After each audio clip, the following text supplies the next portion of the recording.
បាទសួស្តីអ្នកនរនេះអញ្ចឹងនេះជាវីដេអូទី2ពាក់ព័ន្ធជាមួយនឹងការរកលុយទៅលើ bot Telegram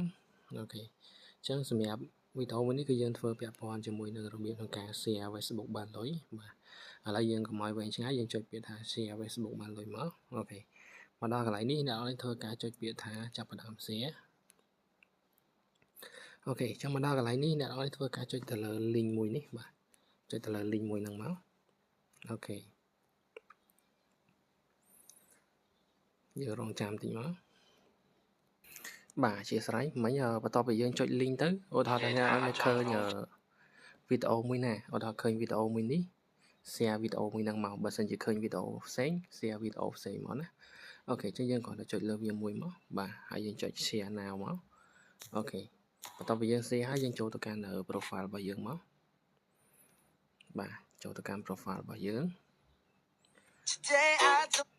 អូខេតោះមកយើងធ្វើការ screenshot មួយមកបាទអាចចុច link បាននៅក្នុង comment អូខេអញ្ចឹងយើង screenshot មកយើងចូលទៅកាន់ Telegram របស់យើងវិញអូខេចូលទៅកាន់ Telegram យើងគ្រាន់តែផ្ញើរូបនឹងមកអូខេអញ្ចឹងបន្ទាប់ពីយើងផ្ញើរូបនឹងហើយគឺអូខេគឺមានតែប៉ុណ្ណឹងហើយយើងរងចាំគេផ្ញើលុយឲ្យយើងទៅហើយអីអូខេអញ្ចឹងយើងគ្រាន់តែផ្ញើចូលភ្លាមគឺអូខេគឺឥឡូវហ្នឹងគឺវាបូកចំនួន 0.20 សេនឲ្យយើងអញ្ចឹងយើងអាចថយក្រោយមកយើងចុចមកមើលកន្លែងទឹកប្រាក់របស់យើងមកបាទចុចមើលកន្លែងទឹកប្រាក់របស់យើង